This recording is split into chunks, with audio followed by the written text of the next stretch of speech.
నారా చంద్రబాబు నాయుడు గారిపై వైఎస్ఆర్ కాంగ్రెస్ పార్టీ కావాలని artificial intelligence ద్వారా దుష్ప్రచారం చేస్తుందని చంద్రబాబు నాయుడు గారు మాట్లాడుతూ ఉన్నారు.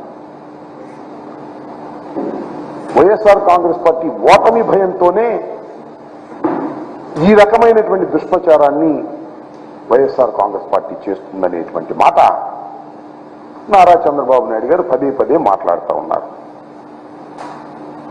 ఇంకా రెండో అంశం ఏంటంటే, సాక్షాత్తు ప్రధానమంత్రి వచ్చి ఆంధ్రప్రదేశ్లో చిలకలూరిపేటలో మీటింగ్ పెడితే కనీసమైన భద్రత కూడా కల్పించలేకపోయింది ప్రభుత్వం, పోలీసు యంత్రాంగం అనేటువంటి ఒక దుష్ప్రచారాన్ని ప్రారంభించారు. చంద్రబాబు నాయుడు గారి మీద ప్రత్యేకంగా ఈ రాష్ట్రంలో, ఈ దేశంలో దుష్ప్రచారం చేయాలా? లేదు ఆర్టిఫిషియల్ ఇంటెలిజెన్స్ ద్వారా దుష్ప్రచారం చేయాలా? భారతదేశ రాజకీయాల్లో నారా చంద్రబాబు నాయుడు గారంత అనైతికమైన రాజకీయవేత్త ఎవ్వరూ లేరు. అంతేకాకుండా ఈజ్ ఎ మ్యానిపులేటర్, ప్రజానాయకుడు కాదు. అనేక మోసాలు చేసి అధికారాన్ని నిలబెట్టుకోవడానికి ప్రయత్నం చేసేటటువంటి ఒక నీచమైన మనస్తత్వం కలిగినటువంటి వ్యక్తి అనేది చాలా స్పష్టంగా ఎస్టాబ్లిష్ అయిపోయినటువంటి ఫ్యాక్ట్. ఆయన మీద మన ఆర్టిఫిషియల్ ఇంటెలిజెన్స్ నాకు అర్థం కాదా? ముస్లింల గురించి ఎప్పుడు ఏ విధంగా మాట్లాడాడో ప్రజలందరికీ గుర్తుంది, ముఖ్యంగా ముస్లింలకు మరింతగా గుర్తుంది. నేను మనవి చేస్తున్నా, ఇవాళ ఈ రాష్ట్రంలో భారతీయ జనతా పార్టీతో పొత్తు పెట్టుకున్నటువంటి సైకిల్కి ఓటు వేస్తే ముస్లింలకు డాక్టర్ వైఎస్ రాజశేఖర రెడ్డి గారు ఏ రాష్ట్రంలోనూ లేనటువంటి 4% రిజర్వేషన్ ఇచ్చారే, ఆ రిజర్వేషన్లు పోయినట్టే.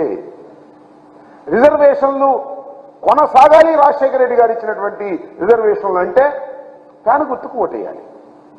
ఏం చెప్పారు భారతీయ జనతా పార్టీ వారు? తెలంగాణలో ఎన్నికలు జరుగుతున్నప్పుడు అమిత్ షా ఏం మాట్లాడాడు ఒకసారి గుర్తు తెచ్చుకోమని మనవి చేస్తున్నా. ముస్లింల రిజర్వేషన్లు రద్దు చేస్తాం అధికారంలోకి వస్తే అనేటువంటి మాట మాట్లాడారు. ఇవాళ చంద్రబాబు నాయుడు గారికి ఓటు వేస్తే, పొరపాటున అధికారంలోకి వస్తే మొదటిగా చేసేది ముస్లింల రిజర్వేషన్ రద్దు చేయటం. ఇది అవసరమా? ముస్లిం మైనారిటీస్ ఓటు వేయాలా? ఒక్కసారి ఆలోచించుకోమని మనవి చేస్తున్నాం. మేమంతా ఆయన మాట్లాడిన మాటలంతా ఇంతకుముందు మాట్లాడారు చాలా సందర్భాల్లో. భారతీయ జనతా పార్టీకి జగన్మోహన్ రెడ్డి గారికి ఓటు వేస్తే భారతీయ జనతా పార్టీకి ఓటు వేసినట్టు పోయినసారి అని మాట్లాడినటువంటి సందర్భాలు మనం చూస్తున్నాం. దీనికి ఆర్టిఫిషియల్ ఇంటెలిజెన్స్ చెప్పాల్సిన అవసరం ఏముంది? వాస్తవాలు కావా? ప్రజలు గుర్తుపెట్టుకోలేదా? ప్రజలు చూడటం లేదా అని అడుగుతా ఉన్నాను. అసలు నేను తెలియగలుగుతానండి, మీరు 2014లో ఇదే కూటమి, ఈ ముగ్గురే కలిసి ఒక కూటమిగా ఏర్పడ్డారు.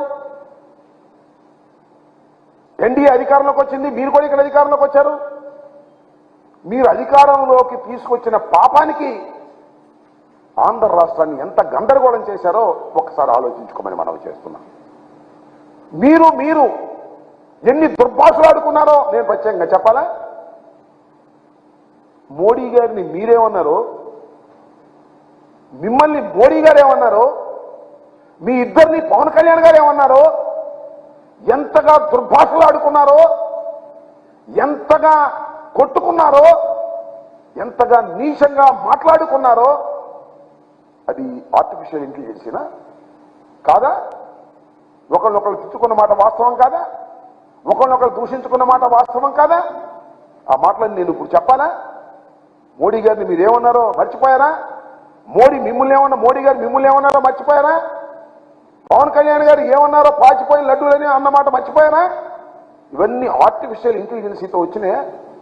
పొరపాటున మీరేదో ముగ్గురు కలిసి జగన్మోహన్ రెడ్డి గారికి వ్యతిరేకంగా కూటమి కడితే పొరపాటున మీకు ఓటు వేసిన పాపానికి 5 సంవత్సరాలు రాష్ట్రాన్ని చిందరవందర చేశారు. కలిసి పరిపాలన చేశారు, విడిపోయి కొట్టుకున్నారు. కలిసి ప్రయాణం చేశారు, విడిపోయి తిట్టుకున్నారు. దౌర్భాగ్యమైన పరిపాలన చేసి విడిపోయి ఒకళ్ళనొకళ్ళు జుట్లు పట్టుకొని ఇవాళ మేము మళ్ళా కలిసి వచ్చాం, మళ్ళీ అధికారం తీసుకున్నామంటే అమాయకుల ప్రజలు.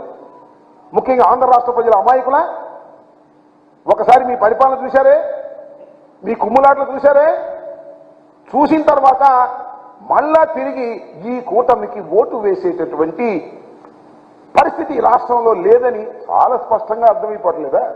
ఒకసారి ఆలోచించమని మనవి చేస్తున్నాం. తెలుగుదేశం వారిని కానీ, జనసేనను కానీ, భారతీయ జనతా పార్టీని కానీ ఒకసారి ఆలోచన చేయండి. తాడేపల్లిగూడెంలో జరిగింది కదా జెండా సభ, ఎంత బ్రహ్మాండంగా జరిగింది. అప్పుడు దాకా ఏదో జనసేన తెలుగుదేశం కలిస్తే ఏదో అద్భుతాలు జరిగిపోతాయని భావించినటువంటి తెలుగుదేశం వారు జెండా సభ జరిగిన తర్వాత అయిపోయిందిగా మన పని, ఏం జనం కూడా రాలేదు, పవన్ కళ్యాణ్ కలిసినా కూడా ఏం ఉపయోగం లేదు అనేటువంటి భావనకు వచ్చిన మాట వాస్తవమా కాదా ఒక్కసారి ఆలోచించమని మనం చేస్తున్నాం. అందరూ ఆగల మన ఇద్దరి వల్ల కాదు, కేంద్రంలో ఉన్నటువంటి భారతీయ జనతా పార్టీతో కూడా పొత్తు పెట్టుకున్నామని చెప్పి వెళ్ళి వాళ్ళ కాళ్ళు పట్టుకున్నారే, అందితే జుట్టు అందకపోతే కాళ్ళు చెప్పారుగా. ఒకప్పుడు టెర్రరిస్ట్ అని చెప్పినటువంటి ప్రధానమంత్రి టెర్రరిస్ట్ అని చెప్పినటువంటి చంద్రబాబు నాయుడు గారు వెళ్ళి అమిత్ షా ఇంటి ముందు పడిగాపులు కాసి కాళ్ళు పట్టుకొని, మళ్ళా నేను చెప్పే మాటలు కాదు ఇది, వాళ్ళే చెప్పుకుంటున్నారు టీవీల్లో, మళ్ళీ వచ్చి పొత్తు పెట్టుకున్నారు. మళ్ళా చిలకూరుపేటలో ఒక అద్భుతమైన బహిరంగ సభ జరుగుతుంది, మాకు హైప్ పెరిగిపోతుందని పెద్ద హంగామా చేశారు. చిలకూరుపేటలో ఏదది ప్రజాగళం, అప్పుడేమో యువగళం, ఇప్పుడు ప్రజాగళం అని పెట్టారు. చిలకూరుపేట బహిరంగ సభ ఏ సందేశాన్ని ఇచ్చిందని మనం చేస్తున్నాం. టోటల్ వీక్నెస్ ని మీరు ముగ్గురు కలిసి పోటీ చేసినా మీకు బలం లేదు, జగన్మోహన్ రెడ్డి గారిని ఓడించలేరు అనేటటువంటి స్పష్టమైనటువంటి సందేశాన్ని రాష్ట్ర ప్రజానీకానికి ఇచ్చినటువంటి సభ మీ ప్రజాగళం. ప్రధానమంత్రి వచ్చి మాట్లాడినటువంటి ఆ సభ తర్వాత కూడా మీకు హైప్ రాలేదు.